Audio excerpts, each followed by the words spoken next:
ये छात्रों नमस्कार। एनसीईआरटी गणित कक्षा 10वीं में आपका स्वागत है। आगे बढ़ने से पहले मैं आपको बता देना चाहता हूं कि जो आपके बड़े भाई बहन हैं जो गवर्नमेंट जॉब की तैयारी कर रहे हैं तो वो सक्सेस मंत्र नाम के चैनल को सब्सक्राइब करें और जिसकी लिंक मैं डिस्क्रिप्शन बॉक्स में दे रहा हूं तो वहां से आप वहां चैनल पर पहुंच जाएंगे। चलिए आगे बढ़ते हैं और हम प्रश्नावली 11.1 का प्रश्न क्रमांक 5 हल करेंगे। तो आइए सबसे पहले प्रश्न पढ़ लेते हैं। है त्रिभुज एबीसी बनाइए जिसमें बीसी बराबर 6 सेंटीमीटर और AB बराबर 5 सेंटीमीटर और कोण ABC बराबर 60 अंश हो। फिर एक त्रिभुज की रचना कीजिए जिसकी भुजाएं त्रिभुज ABC की संगत भुजाओं की 3/4 गुनी है। तो यहाँ पर हमें त्रिभुज ABC बनाना है और जिसमें हमें दो भुजाएं दी गई हैं। पहली भुजा दी गई है BC बराबर और ये है 6 सेंटीमीटर और फिर AB बराबर दी गई है 5 सेंटीमीटर और कोण ABC बराबर 60 अंश है। तो सबसे पहले हमें दो भुजाएं दी गई हैं BC बराबर और AB बराबर। तो इनमें से कोई भी एक हम सबसे पहले खींच लेते हैं। तो यहाँ पर हम BC सबसे पहले खींच लेते हैं क्योंकि BC जो है वो 5 BC जो है वो 6 है और AB 5 है तो बड़ी भुजा BC है, इसलिए हम सबसे पहले BC को ही खींच लेते हैं और उसके बाद हम AB बनाएंगे। तो चलिए रचना बनाना शुरू करते हैं और BC बराबर 6 सेंटीमीटर खींच लेते हैं। तो सबसे पहले हम 6 सेंटीमीटर की एक रेखा खींचेंगे यहाँ से 6 तक। ये देखिए यहाँ तक ये 6 सेंटीमीटर है। तो इसको हम नाम दे देंगे B और यहाँ पर C और यहाँ पे लिख देंगे 6 सेंटीमीटर। इसके बाद हमें कोण दिया गया है कोण ABC बराबर 60 अंश। चूंकि हमें कोण दिया गया है कोण ABC बराबर 60 अंश तो यहाँ पे देखिए बीच में B है, इसलिए ये 60 अंश का कोण बिंदु B पर बनेगा। तो ये देखिए यहाँ पे जो बिंदु B है इस पर हम 60 अंश का कोण बनाएंगे। तो चलिए चांदे की सहायता से 60 अंश का कोण बनाते हैं। तो ये हमने चांदा उठाया और ये जो आपको पॉइंट दिख रहा है और ये लाइन दिख रही है, इस पॉइंट और एक लाइन को मैच करनी चाहिए। देखिए इस तरीके से दोनों को, पॉइंट को भी और इस लाइन को भी ऐसा मिला देना है। फिर इसके बाद आपको ये जो 60 अंश का कोण आपको दिख रहा है यहाँ पे एक पॉइंट निर्धारित कर देना है, एक बिंदु दे देना है।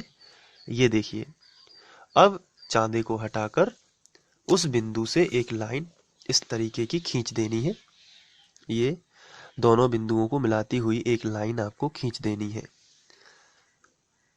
इस तरीके से बड़ी सी लाइन खींच देनी है और इस लाइन को हम BY नाम दे देते हैं।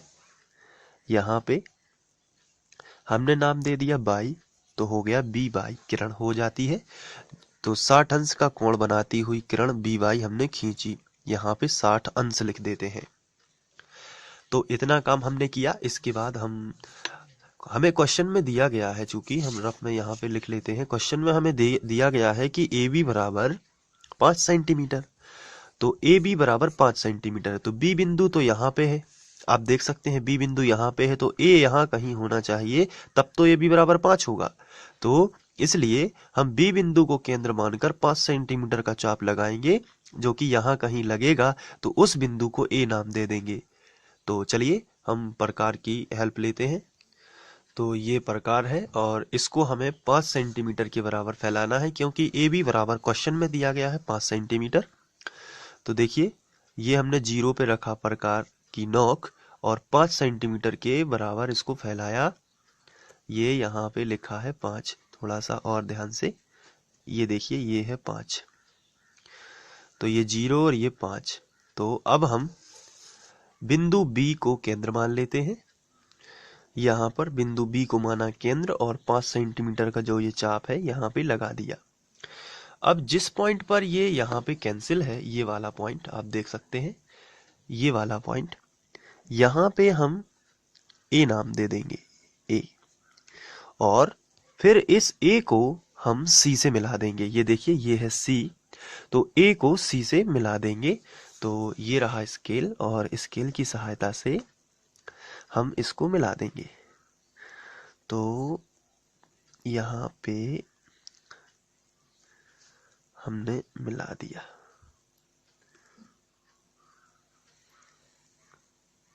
ये देखिए, तो इतना तो आपको समझ में आ गया होगा। अब इसके बाद त्रिभुज जैसे ही बनता है तो हम एक न्यून कोण बना लेते हैं नीचे। तो देखिए यहाँ पे आपको एक न्यून कोण बना लेना है। ये इस तरीके से न्यून कोण बनाती हुई एक किरण हम खींच लेते हैं। ये देखिए, ये किरण हमने खींची, और चूंकि यहाँ पे B है, यहाँ पे हम X नाम दे देते हैं, क्योंकि y हमने ऊपर दे दिया है तो किरण BX खिंच जाती है। ये न्यून कोण बनाती हुई किरण BX खींची। अब इसके बाद ये न्यून कोण इसलिए है क्योंकि यहाँ पे ये समकोण कहलाता है। अगर सीधी लाइन खींच देते, जैसे स्केल रखा हुआ है, तो ये समकोण है, और इससे यदि अधिक खींच देते तो ये हो जाता अधिक कोण। लेकिन ये क्या है, अब न्यून कोण है, 90 से कम है। तो इस तरीके से न्यून कोण खींचा। इसके बाद जो हमें अनुपात दिया गया है, आप अपनी किताब में देख सकते हैं, अनुपात दिया गया है 3/4। तो इसमें से बड़ा अनुपात क्या है, 4। तो हमें 4 समान चाप लगाने हैं इस किरण BX पर, 4 समान चाप लगाने हैं। तो चलिए अब हम 4 समान चाप लगाते हैं। तो 4 चाप लगाने हैं, इसलिए प्रकाल को अपनी इच्छा अनुसार फैलाते हैं जिससे 4 चाप लग सके। और हमने यहाँ से चाप लगाना स्टार्ट किया। देखिए, ये पहला चाप, फिर यहाँ पे रखा, एक और चाप लगा दिया, फिर यहाँ पे रखा, ये तीसरा चाप, और फिर यहाँ पे रख के ये चौथा चाप। तो इस तरीके से हमने 4 चाप लगा दिए। अब इन चाप जो है इनको हम नाम देना चाहते हैं। तो नाम कैसे देंगे, देखिए यहाँ पे ये B है, तो इसको हम B1 नाम देंगे। पहले यहाँ पे A हुआ करता था, इसलिए हम A1, A2, A3 रखते थे, लेकिन अभी यहाँ पे B है, इसलिए आपको यहाँ पे B1, B2, B3 और B4 नाम दे देना है। तो इस तरीके से 4 समान चाप हमने लगा दिए किरण BX पर। तो इतनी रचना होने के बाद अब हमें B4 जो आपको दिख रहा है, आखिरी वाला B4 है, उसको C से मिला देना है, जैसा कि हम लोग पहले भी कर चुके हैं। ये वीडियो आप free online coaching by Sandeep Khare के माध्यम से देख रहे हैं। तो अब हम B4 को C से मिला देते हैं। ये देखिए, B4 को C से मिला दिया इस तरीके से। तो इसके बाद हमें B4 के समांतर एक और रेखा खींचनी है। तो एक रेखा खींचनी है, इसलिए हम चाप लगाना स्टार्ट करेंगे। सबसे पहले हम B4 पर एक प्रकार रखेंगे और इच्छा अनुसार कोई भी नाप लेकर एक चाप लगाएंगे इस तरीके से। बहुत ध्यान से आपको देखना है, ये चाप लगेगा कुछ इस तरीके से। ये आप देख पा रहे होंगे, ये देखिए, ये चाप लगाना है आपको। और जितना ये है उतना ही, चूंकि हमें अनुपात दिया गया था, आप देख पा रहे होंगे, ये अनुपात दिया गया था 3/4। तो पहला चाप हमें 4 पे रख के लगाया है, और उतना ही जितना हमने नापा है उतने ही नाप का अब हम 3 पे रख के, यानी कि B3 पे रख के लगाएंगे। तो चलिए ठीक है, उतना ही जितना ये हमने नापा है, ये पहले से ही उतना ही है। तो अब हम B3 पर रखकर, क्योंकि 3 पर क्यों रखा है, 2 पर क्यों नहीं रखा है, क्योंकि 3 पर इसलिए रखा है क्योंकि हमें अनुपात दिया गया था 3/4, इसलिए हम 3 पर ही रखेंगे। 3/4 था, 4 पर हो गया, अब 3 पर रखेंगे। और इस पर हम एक और चाप लगाएंगे जो एक अर्धवृत्त की तरह लगता है, इस तरीके से। ये देखिए, ये आपको चाप लगा देना है। ये लग गया। अब इसके बाद आपको ये वाला एंगल नाप लेना है कि कितना है। तो ये कोण कैसे नापते हैं, तो प्रकार की नोक यहाँ पे रखिए और शीश की नोक या पेंसिल की नोक यहाँ पे रखिए, और दोनों को नाप लीजिए कितना है। ये देखिए, ये बिल्कुल फिक्स है। तो ये आप चाहें तो इस तरीके से भी नाप सकते हैं, ये देखिए यहाँ पे, तो भी उतना ही रहेगा। तो ये जितना है। अब फिर इसके बाद ये जो चाप जहां पे कैंसिल हुआ था, इसमें B2 से कोई मतलब नहीं होता है, आपको ध्यान से देखना है। ये जो चाप यहाँ पे कैंसिल हुआ है, ये चाप, ये वाला इस लाइन को जहां पे कैंसिल कर रहा है, इस वाले पॉइंट को, तो इस वाले पॉइंट को आपको ध्यान से देखना है। इस B2 से कोई मतलब नहीं, तो इस पॉइंट से आपको चाप लगाना है यहाँ इस अर्धवृत्त पर। इस B2 या B1 से कोई मतलब नहीं होता। जहां पर ये अर्धवृत्त यहां से इस लाइन को कैंसिल करता है, यानी ये वाला पॉइंट, ना कि ये वाला पॉइंट। तो कौन सा पॉइंट? ये वाला पॉइंट लेना है और ये वाला पॉइंट नहीं लेना है। तो ये ध्यान से आपको समझ लेना है। अब हमने कोण नापा, तो कोण के बराबर ये हमने कोण नाप लिया था, आप देख पा रहे होंगे ये वाला कोण हमने नाप लिया था। अब इसी कोण से हम इस वाले पॉइंट पर रखते हैं प्रकार की नोक और इस चाप को करते हैं कट। ये देखिए, ये हमने किया कट। अब जहां पर ये कैंसिल हुआ है, इस वाले पॉइंट को देखें तो ये यहां पर कैंसिल हुआ है, इसलिए यहां पे रख देते हैं एक पॉइंट। और B2 जो हमारा अनुपात था, B3 सॉरी, जो हमारा अनुपात था 3/4, आप देख, ये हमारा अनुपात था 3/4, इसलिए 3 वाले यानी V3 को हम इस पॉइंट से मिलाती हुई एक रेखा खींच देंगे। तो चलिए खींच देते हैं। ये रहा स्केल, ये रहा B3 और ये पॉइंट, दोनों को मिलाया और एक लाइन आपको खींच देनी है इस तरीके से। तो ये देखिए, ये है समांतर रेखा। किसके समांतर? CB4 के समांतर एक अन्य रेखा, जहां पर हम ये P बिंदु नाम दे देंगे। तो हुआ CB4 के समांतर PV3। अब हमने यही प्रोसेस ऊपर दोहरानी है और इसके लिए आपको ध्यान से देखना है। सबसे पहले हमारा उद्देश्य क्या है? हमें AC के समांतर, ये आपको जो AC दिख रही है, इसके समांतर A और C, इसके समांतर एक अन्य रेखा समांतर खींचनी है। तो उसके लिए हमें मेथड वही अपनानी होगी। सबसे पहले प्रकार की सहायता से कोई भी चाप लेकर, कितना छोटा कितना बड़ा, कोई भी आप चाप लीजिए और कोई भी नाप का, और बिंदु C पर रखिए प्रकार की नोक और इसको घुमा दीजिए। ये चाप लगाना है आपको। तो इस तरीके से सबसे पहले आपको एक चाप लगा देना है।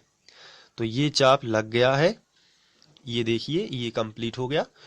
अब जितना ये हमने नापा था, जितना नाप यहाँ चाप लगाने में लिया था, उतना ही ये, इसको गड़बड़ नहीं करना है और यही यहाँ पे रख के अर्धवृत्त बना देना है। ये देखिए, हमने अर्धवृत्त बनाया। सबसे पहले तो हमने बिंदु P पर रखा, इसके बाद हमने अर्धवृत्त बनाया एक, इस तरीके से ये बन गया अर्धवृत्त। अब हमें इस कोण को नाप लेना है। तो देखिए ये कोण कितना है, जरा नाप लेते हैं।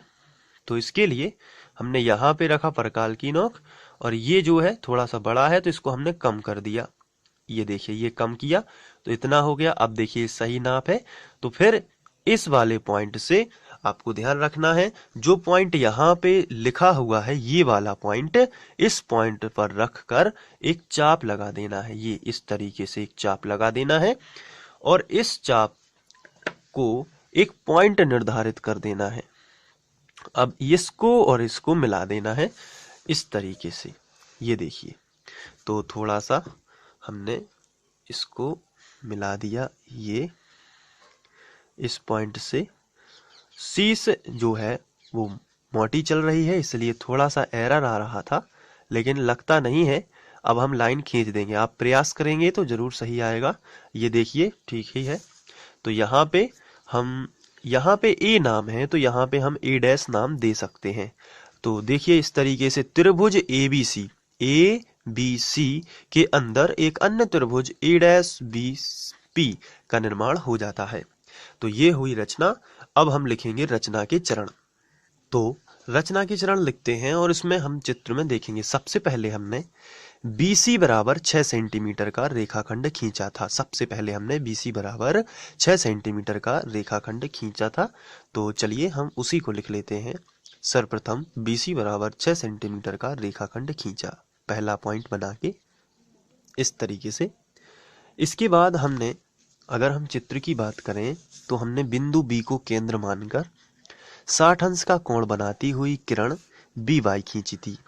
देखिए आप, ये वी वाई किरण है बी से लेके वाई तक।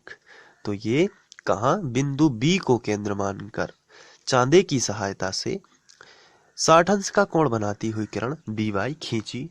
तो ये देखिए, ये आपको किरण बी वाई दिख रही होगी। तो यही हम पॉइंट में यहाँ पे लिखेंगे। तो इस तरीके से हम लिख लेंगे, बिंदु बी को केंद्र मानकर चांदे की सहायता से 60 अंश का कोण बनाती हुई किरण बी वाई खींची। अब हमने जब किरण बी वाई खींच ली थी, तब हमने क्या किया था? तो देखिए, हमने बिंदु बी को पुनः केंद्र माना था और यहाँ तक 5 सेंटीमीटर का चाप लगाया था। तो ये देखिए, बिंदु बी को केंद्र मानकर किरण बी वाई पर, इसी पर किरण बी वाई पर, ये देखिए बी वाई किरण पर ही हमने चाप लगाया था। तो हम लिखेंगे, बिंदु बी को केंद्र मानकर किरण बी वाई पर 5 सेंटीमीटर का चाप लगाया, जो ए पर मिलता है, और ए को सी से मिला दिया था। तो यही हम लिख लेते हैं। तो तीसरा पॉइंट हम बनाएंगे यहाँ पर और लिखेंगे, बिंदु बी को केंद्र मानकर। तो इस तरीके से हम लिखेंगे, बिंदु बी को केंद्र मानकर किरण बी वाई पर 5 सेंटीमीटर का चाप काटा, जो ए पर मिलता है, तथा ए को सी से मिला दिया। अब इसके बाद जब हमने ए को सी से मिला दिया था, तब उसके बाद त्रिभुज बन गया था ऊपर वाला। फिर हमने न्यून कोण सी बी एक्स खींचा था। तो यही हम लिख लेते हैं अगले पॉइंट में, सी बी एक्स की रचना की। इसके बाद जब हमने न्यून कोण खींच लिया था ये वाला, तब हमने इस किरण बी एक्स पर, ये आपको किरण दिख रही होगी बी एक्स, इस पे 4 समान चाप लगाए थे, V1, V2, V3, V4। तो हम लिखेंगे, किरण बी एक्स पर 4 समान चाप V1, V2, V3, V4 लगाए। तो चलिए लिखते हैं। इस तरीके से हमने लिख लिया। तो ये चाप लगने के बाद हमने लास्ट में, ये जो आप देख रहे हैं चित्र में, ये जो B4 है, B4 को हमने C से मिला दिया था। तो यही हम लिख लेते हैं, B4 को C से मिलाया, छठवां पॉइंट।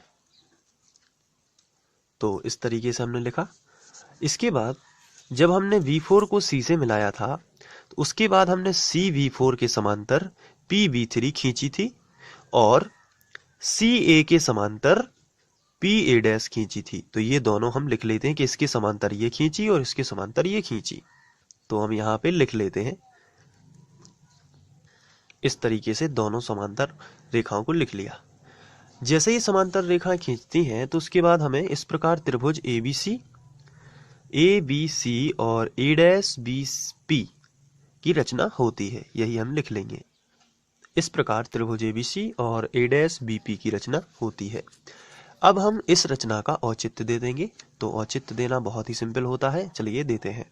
तो यहाँ पे हम साइड हेडिंग डाल देते हैं औचित्य, और औचित्य देने के लिए हमें चित्र की जरूरत होती है। ये देखिए, ये चित्र है। तो इसमें 2 त्रिभुज बन रहे हैं। पहला त्रिभुज ABC और दूसरा त्रिभुज बन रहा है BCB4। कहने का मतलब है कि एक ऊपर त्रिभुज बन रहा है ABC, एक ऊपर का त्रिभुज ABC और एक नीचे का त्रिभुज BCB4। चलिए अब हम औचित्य दे देंगे। तो सबसे पहले हम ऊपर का त्रिभुज लेंगे, त्रिभुज ABC में। तो हम यहाँ पे लिखेंगे, त्रिभुज ABC में। और आप देख रहे हैं कि केवल ऊपर का त्रिभुज यदि देखा जाए ABC, तो इस रेखा के समांतर ये वाली रेखा है। तो हम लिखेंगे, AC समांतर A''P है। तो AC समांतर A''P है।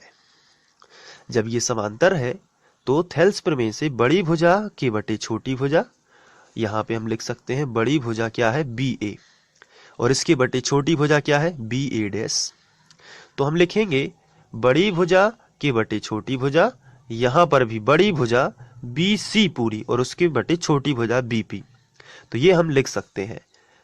तो हम यहाँ पे लिखेंगे, BA बटे BA' बराबर, यहाँ पे बड़ी भुजा क्या है BC। तो हम लिखेंगे BC बटे छोटी भुजा क्या है BP। तो हमने लिखा BP। इसको बना दिया समीकरण 1। और हम यहाँ पे लिखेंगे, आधारभूत समानुपातिकता प्रमेय से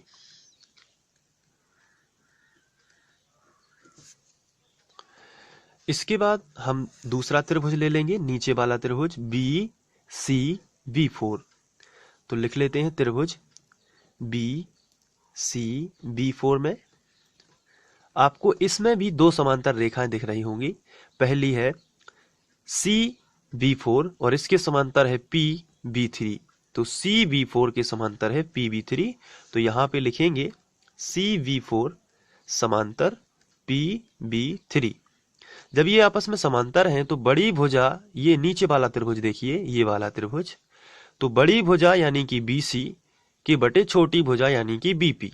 तो BC बटे BP, यहां पे हम लिख लेते हैं BC बटे BP बराबर, यहां पे देखिए बड़ी भुजा क्या है BB4।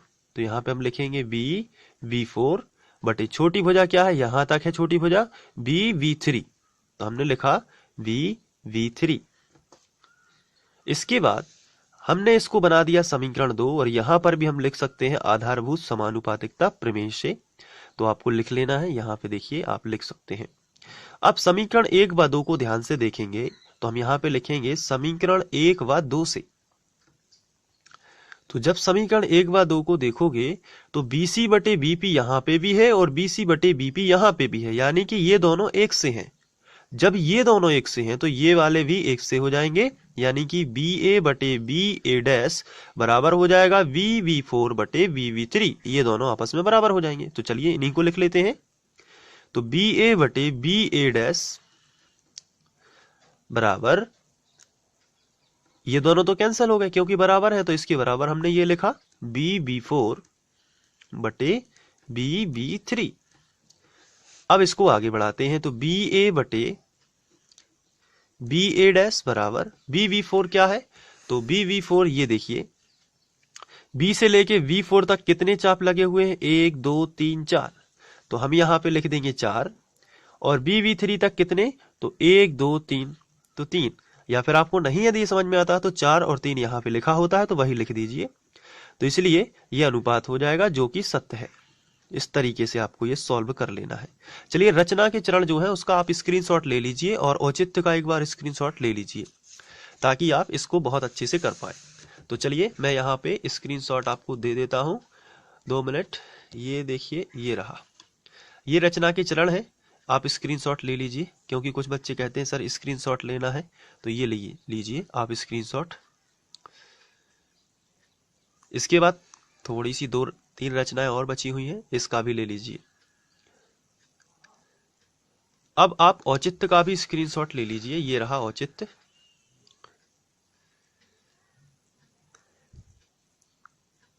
थोड़ा सा ये है।